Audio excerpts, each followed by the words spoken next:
כזה דבר. באנגלית. In English. So we happen to have a friend over. This is Elik. Hi.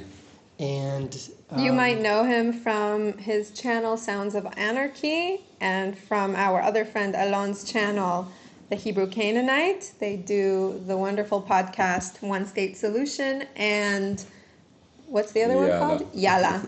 Yala. So we Okay. highly recommend you check it out. And Elik was just staying over because he's a friend, and we started the podcast, and either we woke you up or the sirens woke you up, and we decided to kind of pull you in the podcast because this is about you as well. Why was there a siren, Elik? Because now we are still in Memorial Day, right? Mm-hmm.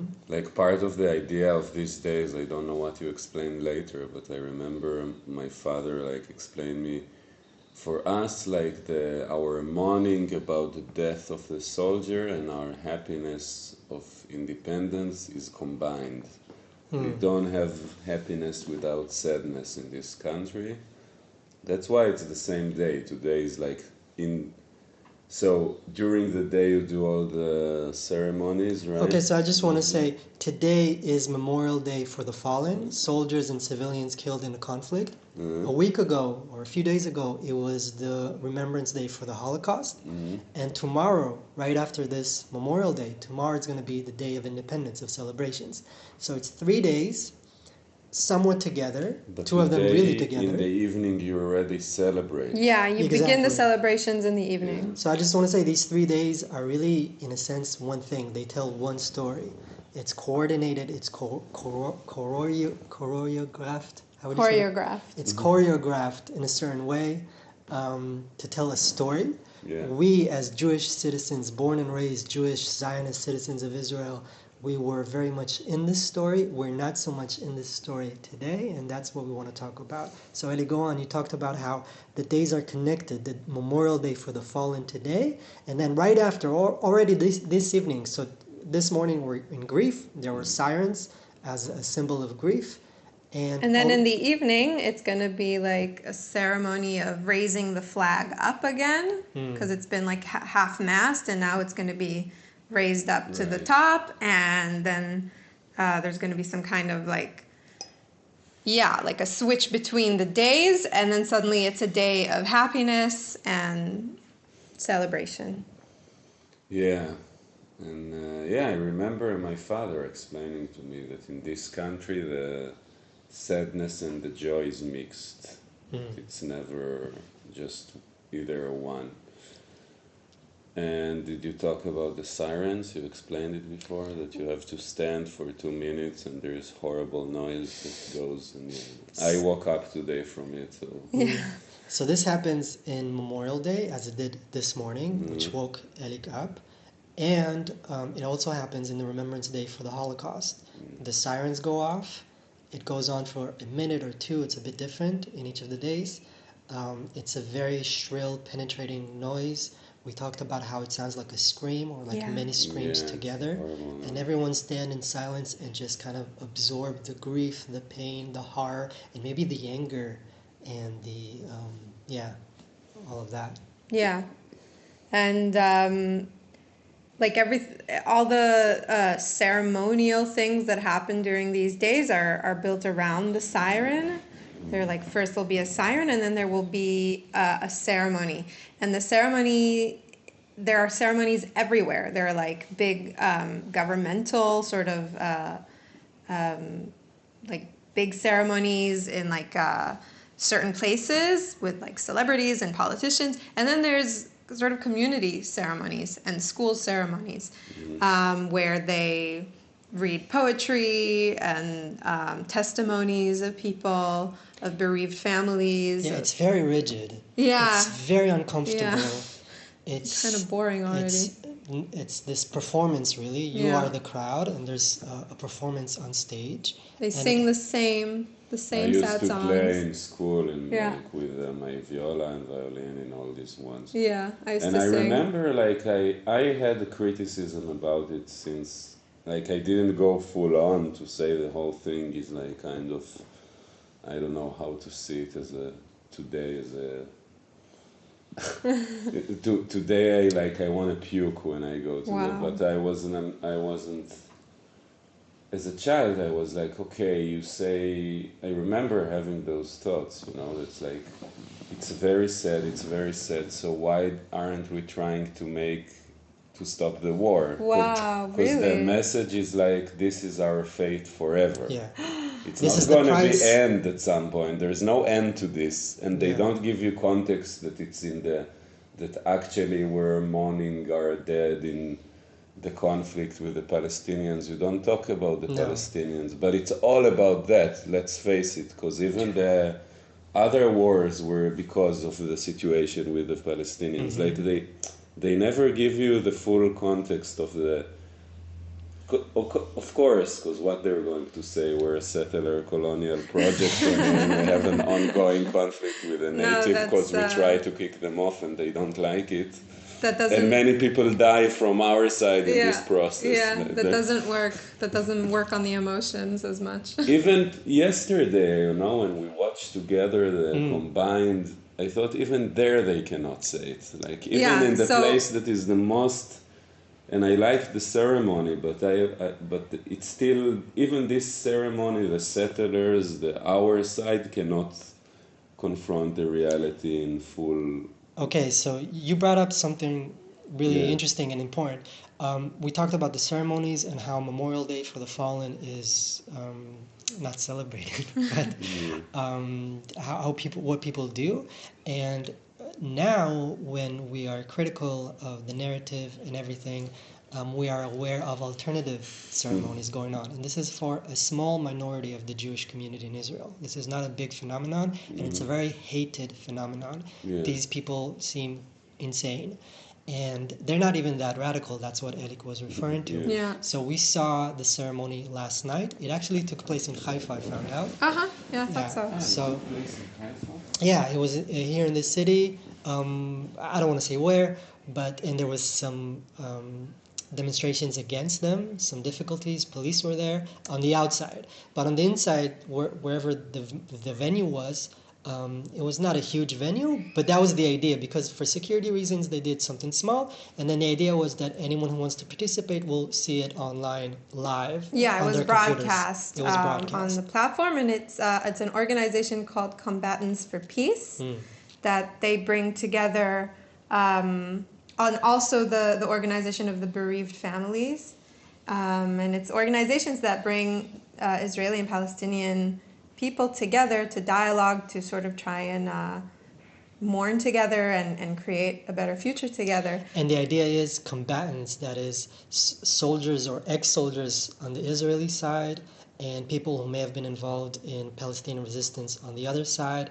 and who kind of put their arms down and say the way of violence we we renounce this way, and we want to create peace. That's the organizations that do a lot of things. They also do this alternative memorial ceremony, and they've been doing it for years. Yeah, and we only discovered it last year. We went to the live occasion last year. I didn't know it happens for years. I had no idea. I have been there once when I was in the army. Really? Wow. They didn't send me for the army, but I somehow managed to get there as a soldier. Yeah, it was weird. How did you get there, and what did you think about it? I mean, I was still, I'm not like you guys. I came from a Zionist but left-wing family. So this concept of wanting peace, and it wasn't... and also the people who go there are not super radical. And if you notice, the main story is we have two sides. Of yeah, the it's very conflict. Symmetrical. And we know when you go the radicalization process, you understand it's not symmetrical. If I would make a ceremony, it wouldn't look like this. Yeah. but I still appreciate it because in the context and in the atmosphere of Israeli That's a lot. society, that's a lot. And that's already very difficult. And To it give- is good people with good intention. And to give voice, to give space for Palestinian suffering and Yeah. loss, and not to just say, oh, they're terrorists and their loss doesn't matter. Like there were many Palestinian voices and stories and tears, and it was very moving. I just think that also many people who went to this ceremony, they think like they did all the way and they will have to go farther in their mind even for a solution, and it makes me very frustrated because I think these people who went there are the most far in their mind that can almost be in our society, and they And still, even that is not enough. that is not enough. They have to face, like I feel like it's very hard, but even though, because it's true that we have pain from what Palestinians did too, but in the overall we have to.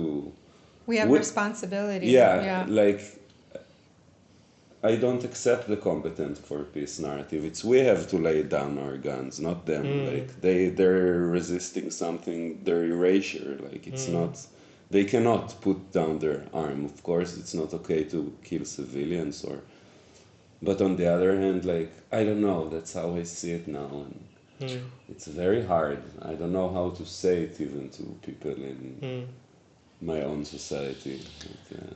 I think one of the interesting things when we compare the traditional ceremonies that we all grew up with and then this kind of ceremony that we saw last night is that traditional ones are very militaristic. Very. So officially this day, Memorial Day, is a day for the fallen. It's soldiers, other security forces, and also civilians killed in the context of the conflict. Yeah. But in reality, it's mostly about the soldiers. It's very militarized, and the idea is these are heroes, they're fallen heroes, and we need to remember them and continue the struggle. Yeah. Whereas the ceremony we saw last night, I mean, I'm pretty sure, I need to check this, but generally this is true in history, so I'm just going to jump to a conclusion that I'm pretty sure mostly citizens, mostly civilians on both sides have been killed in the conflict, not soldiers.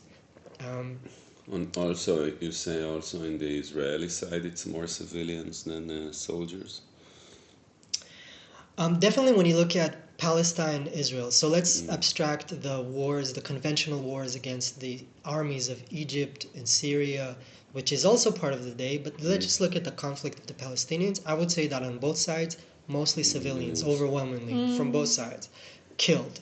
And so there's a bit of distortion with the traditional ceremony that focuses on the soldiers and the kind of ceremony we saw last night. I don't remember any stories from combatants, fallen combatants. No. It was all about civilian citizens who were killed in the conflict and their relatives, the bereaved families, Palestinians, Israelis, coming on stage, telling these very powerful stories, saying we're all human, we all feel this pain the same way. And that was and it's very strong to see someone says like I lost 60 members of my family and describes like only small portion of how they died, and then he says like I still want peace, I still want Yes. I don't want this to continue. So it's well, that was the uniqueness of this year's ceremony. It's after the 7th of October. When the conflict, I mean, if this was a very difficult day anyway, now we're in a place where the so-called conflict is as violent as it's ever been, more violent than it's ever been. It's just escalating and escalating, and now there was a jump in the escalation of violence, and so of course emotions are going to be.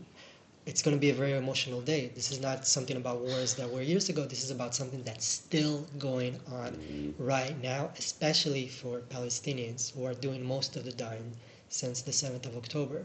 And it was very powerful to see Palestinians, relatives of, because it's the same people, it's the same population, relatives of people in Gaza talking about losing, just since the 7th of October, not generally, 60 members of their own family, women, children, men, elderly.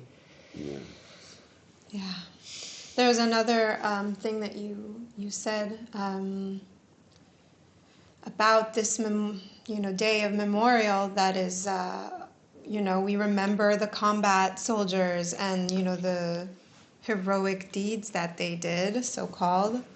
But we want to put a content warning here for suicide and self-harm.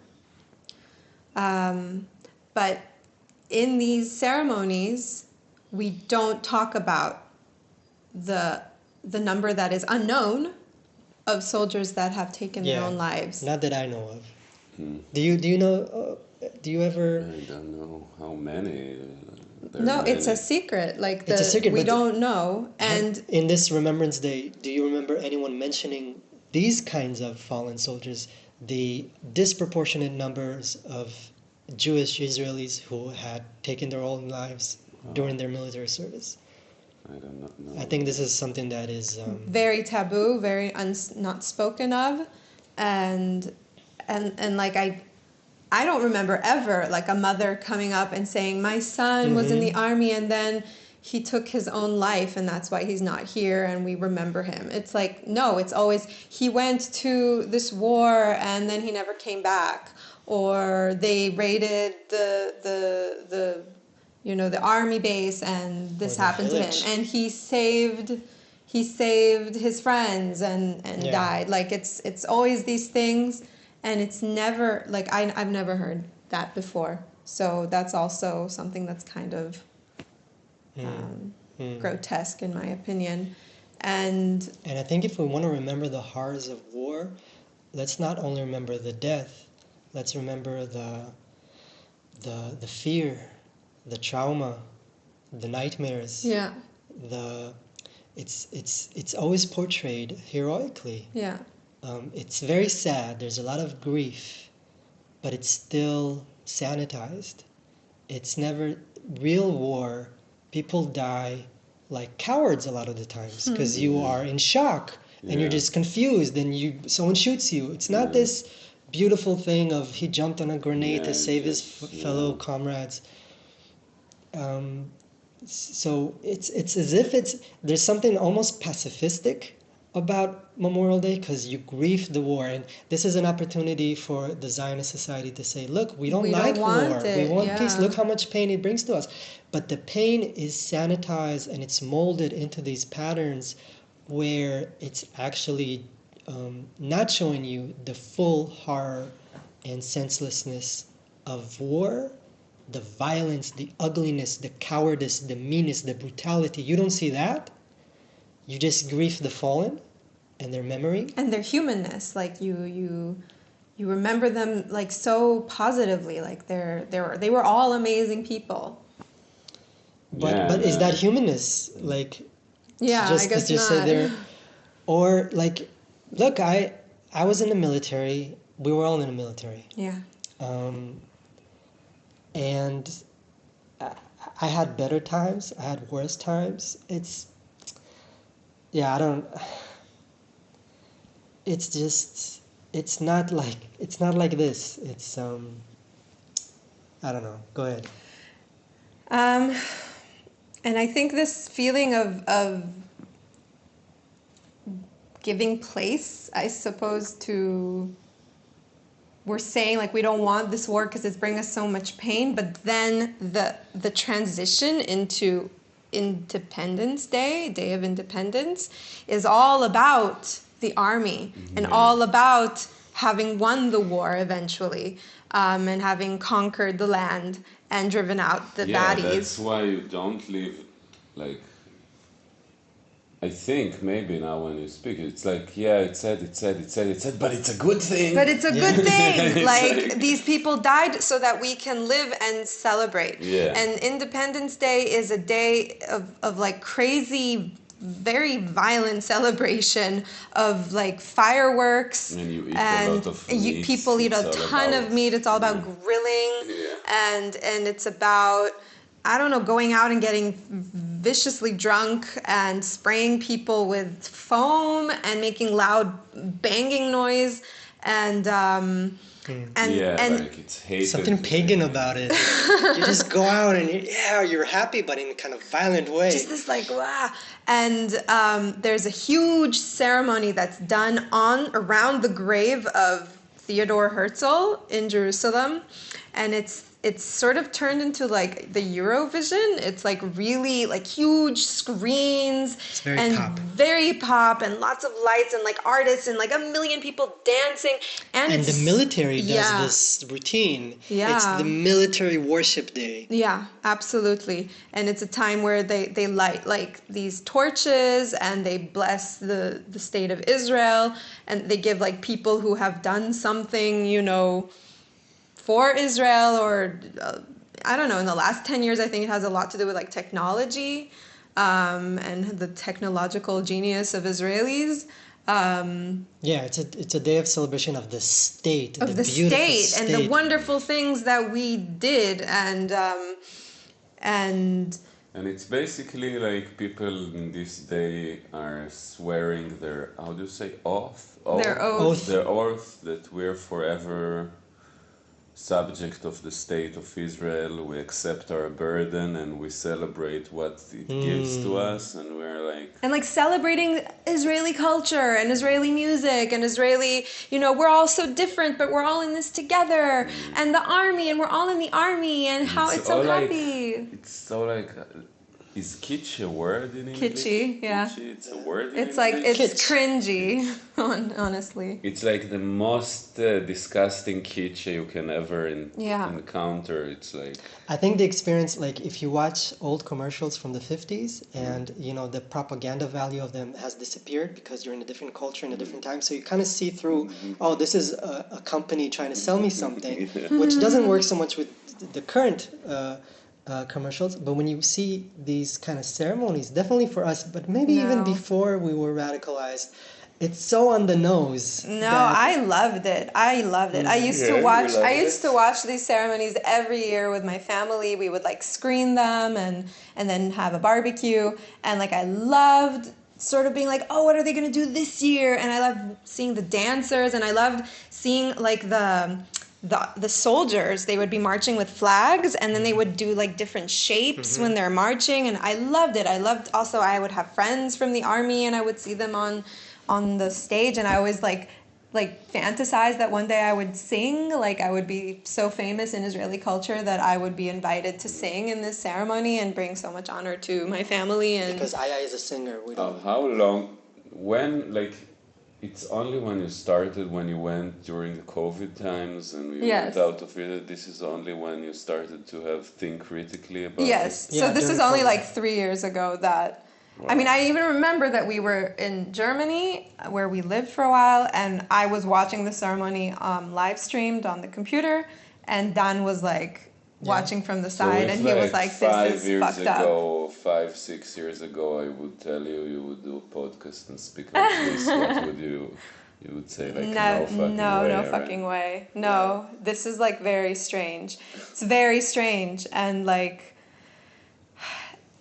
For me, also personally, I come from a religious background, so this day is very religious as well, in the sense that, like, I would go to the synagogue and pray on Independence Day and thank God for having, you thank God for the state also. You thank God for the state, and for the miracle of the state of Israel, for saving us yet again from tyranny and from destruction, and for Matim ul Rabim, so the few against the many, weak against the strong. Can you say something about it as a historian? Because we grew up on this myth so strong that we were few and we beat the many, and like 48 is the most, right? This is the word that is the biggest miracle, and we always grew up how back then the fighter were the most heroes.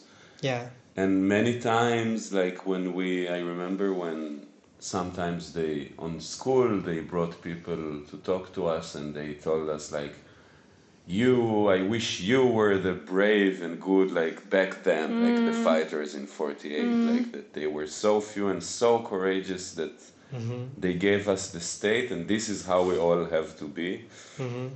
And a lot of time, like we got as a younger generation, we got this criticism that we're not as good as the founders. As brave we're as not the them. brave, we're not idealistic, we're just thinking about Self-centered. self-centered. Yeah.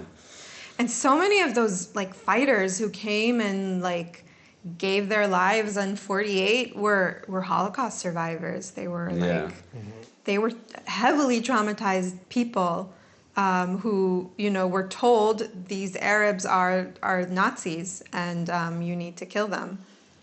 And here, take a gun. You can protect yourself now, unlike in Europe. Yeah. Yeah. Before the criticism, I want to remember how fun it was to believe all of that. So the Day of Independence, fun to be this celebration, Zionist, yes. after this day of grief, and it's so black and white, and not black and white, it's all so gray, dark it's all and dark. gray, yeah. And so, and you're not allowed to even have a little laughter, and the songs on the radio and everything on TV, and then this celebration, and then I remember how they brought to our hometown the tanks and the guns and the military vehicles, and they said, "Come, children, you can sit inside the tank and you can actually hold the gun and shoot because there's no ammo. It's okay." And I was like, it was the real thing. It wasn't like a toy on Purim. It was Really exciting. I loved it so much, and yeah, I love the parties. Like you'd go and the fireworks and I even have this memory of like being with friends. And seeing the fireworks, and there was like huge Star of David, and being like, "Yeah, we did it! We did it!" You also did it. To the Jerusalem Theater to see the fireworks. Yeah, wow. there was always like I actually there's something that I still acknowledge today that it was nice. Maybe they will do it this year. It's like family and friends. They go to a park and they make bonfire, and then we just everyone meet and sing Israeli songs. Yeah, that's also. And it was fun. It was like having a feeling of a tribe, which was very rare in my yes, same. Yeah. For me as well. That was the one day that there was a sense of solidarity of one people, and the rest of the year it's not. Everyone's mean to you. Where I grew up, it was the periphery with a lot of different groups of semi-Israelis, semi-Jews, not yet full-blown integrated. So newly arrived immigrants from this former Soviet Union, and Ethiopians, and Mizrahim, and Ashkenazim, and we were all different tribes, and everyone were racist towards each other, and everyone's mean. On the street and in the line for the supermarket and in the school, everyone were mean. There was no sense of oneness ever when I grew up. And then there was this day where it's us, it's together, we're all the same people, peace and love among ourselves. And I remember that being like, it didn't cause me, you would think that the contradiction between that image and the everyday reality would make me cynical about, what are you talking about? No. Yeah, it died. We had to replace the camera because, like we said, this is guerrilla warfare. I hope we can put everything back together, but I was just in the middle of saying that the Day of Independence, it was this one day of solidarity, of this feeling of oneness and togetherness, and we're all the same people, which you didn't have the rest of the year at all. And I think you would think that the contradiction between those things might make one cynical, might make one, well, this is bullshit, what they're trying to sell us. But it was the other way around. I was so impoverished. I was so in need of community and solidarity. Finally, that it was like, oh, this is it. So if I want solidarity and if I want community, more of this, I need to be more Zionist, I need to be more integrated. Militaristic. And through the military, and military is a big part of it. Yeah. Because it's true that in Israeli society, like the militarism and the national story, it's kind of artificial glue that is there, that the moment you take it away, we're just a bunch of people who came from different cultures. Maybe we all speak Hebrew, but the moment you understand a bit, you see that we're not the same people in a way. maybe with any kind of nationality. I don't like nationalism in general, but like here it's very easy to see that the moment you take it away, like it's so suddenly so apparent that we're very lonely, that we're a group of immigrants who came from different places, that we didn't succeed in establishing like real communities. That I don't want to talk about everybody, but I feel about like me, like No, but it's very important to remember that even those who supposedly created communities for themselves, for example, the people who created wonderful kibbutzim on the border of Gaza, their communities are destroyed right now and their lives are destroyed, because even if they manage to create community in this sort of false sense of security, that this is our land and we can, create community around our, I don't know, some people do it around their Judaism, some people do it around other things. As long as there's this like sort of this thing that we were taught to ignore, which is the occupation, then it all falls apart.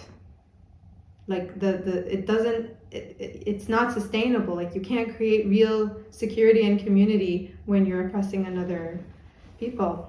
And I wanted to use this as a segue to ask you both, like, when did you first hear like the term Nakba, which, for Israelis, this is the Independence Day, this big day of celebration, and for Palestinians, it is the Nakba Day. It's their day of catastrophe. Well, I probably first heard it when I was politicized, when I was younger. So when I grew up, I was not consciously indoctrinated into Zionism or into politics. Subconsciously, a lot of things happened, as we've talked about, but consciously not so much. And only when I was reaching the age of military draft, which is 18. So when I was 16, 17, I knew that I was going to go to the military, and I started reading and learning about the history and become kind of indoctrinating myself through materials that I found in my environment, which was very bad material if you really want to understand reality. And I understood that I had been already very Zionist and very right-wing, because that was my environment to a large extent. And so then I'm sure I learned of the word Nakba then only as the other false narrative, as the mirror image of the true, beautiful, courageous, virtuous narrative of us. I knew about it because when I talk about it, I understand that my left-wing Zionist education did give me tools to start with. Because I think when you grow up in this household, and many people who grow in this kind of houses don't become like radical like me. But there is some acknowledge of the Nakba. There is talking about, like, I remember, and also memories, like my mother and aunt told me how they were walking in so many places, you like still saw the leftovers of the cultures that was there, and it was kind of, but there was always this sense that this crime, we didn't have choice. Like, there's and we always want to say this. I remember me arguing with like right-wing kids in the class that why 48 was okay and 67 is wrong. And the right-wing kids always told me, but what's the difference? It's the same thing. And today I agree with them. I think like you're right. What's the difference? But they try to say it's both right, or we don't have choice, or if you create. And I feel like, that's the weakness of the left-wing Zionism, because why you justify one crime and don't justify the other? What is your moral basis to do this? But if you, like, I always, like, there's a you know Terence McKenna?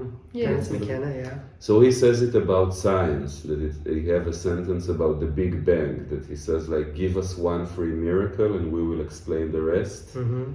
So I feel like for the Zionists, it's like, give us one free crime, and then we like, and then we try to be moral after and criticize the occupation since '67 and all this stuff. And to me, I think like what you call left Zionists and I would call liberal Zionists, that consciousness, it reflects a certain complex of interests. So this is the population, these are the descendants to a large extent of either the second aliyah, the second wave of immigration to the Jewish settlement during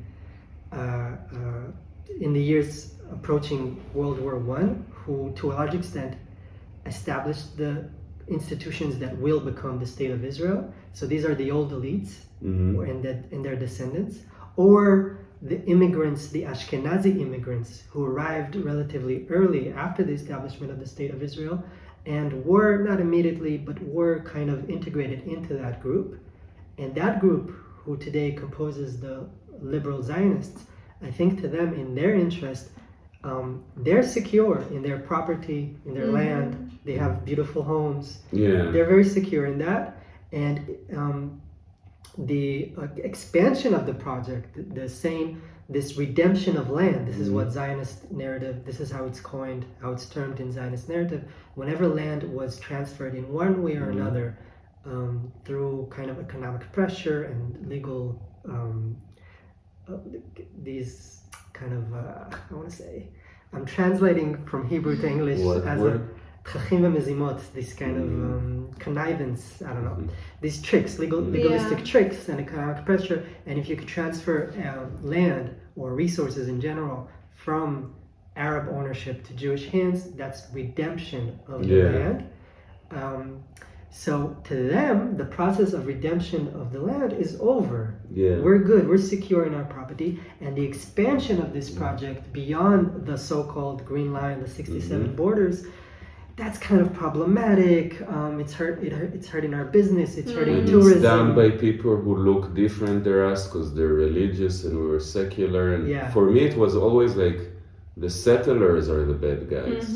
These are the really bad guys, and maybe we're weak, maybe we need to fight them, maybe the government is bad for supporting them, but it's not us. Like it was always very clear, we're the ones who want the liberal Zionists, we are the ones who want like a normal state, Western, with clear boundaries, liberal democracy. The borders need to be established. We need to be normalized. And we're secular, so we don't care if we have a little bit less land. Like this wish to have, the biblical land and all this kind of stuff. It seemed ridiculous. It seems like. But it has nothing to do with our own values. Like, that it feels like completely different set of values, and I'm trying to understand it because basically it's not so different values, right? Like so I'm trying to penetrate through the values and say, just look at interests. They have their property. They stole their land. They're okay. That's secure. There were days when that was not secure. So the days right after 1948, it was not at all clear to everyone, even on the Zionist leadership. It was not at all clear that there will be no return of Palestinian refugees because it had just happened. It was still unclear. Today, it's kind of, you feel secure in your property, the liberal Zionists. And I want to say something about the other kind of Zionists, the more right-wing Zionists. Sometimes they're settlers, sometimes not. So my family, for example, newly arrived immigrants from the former Soviet Unions. They arrived in Israel 1988, 1989. And so they arrive in Israel, they arrive in the periphery. Geographically and socioeconomically and socially and culturally, they're in the periphery of the society. And for them, we just got here. For us, the project needs to continue. We need land now. What about us? We're cramped in these small apartments. We want land now. And it was very frightening for us to hear the liberal Zionists talk about peace and normalization and all that. And what about us? Yeah. And of course, the settler community. For us, speaking as settlers, this project needs to continue. Zionism has to continue and continue. We need to redeem more land. And and many people in the settlements are not like super like their origins is not elite. Yeah. So they are people who had their. If it wasn't for the settlements, they wouldn't live in this beautiful big home with open view, with clean air. They wouldn't have that. They would be cramped up somewhere. So I think that explains it. Of course, that's very broad brush strokes. This needs to be made more precise, but that would be my approach to understanding different politics. But I remember the first time I had this understanding that something was not okay with 48 war, because I had many moments, but I remember I didn't read the whole book, but in the book, like the birth of the refugee problem of Benny Morris. So we write in the beginning like how the Zionist movement talked about transferring the Palestinian population. And his conclusion in the book that they didn't want to do it, and then it just because of war and all this stuff. But I remember reading the introduction when he talks about it, and then I was like, hey, but they would never be able to create a Jewish state without, like, there's no way you can twist it around that they could have not done that. Like, even, and it's really funny that he goes, in length to explain why it's a result of war, but wait a second, let's look at the goals of the movement, what they wanted to achieve, and would they be willing to compromising that goals? And of course, the Zionist movement, the whole point was to make a Jewish majority state. Like they would never compromise it. And then I understood, okay, the expulsion was inevitable. But I remember I had this thought and I didn't go, I guess I just didn't care enough, that's the truth, like a lot of, big part of my radicalization is not just knowing new facts, it's caring. Yeah.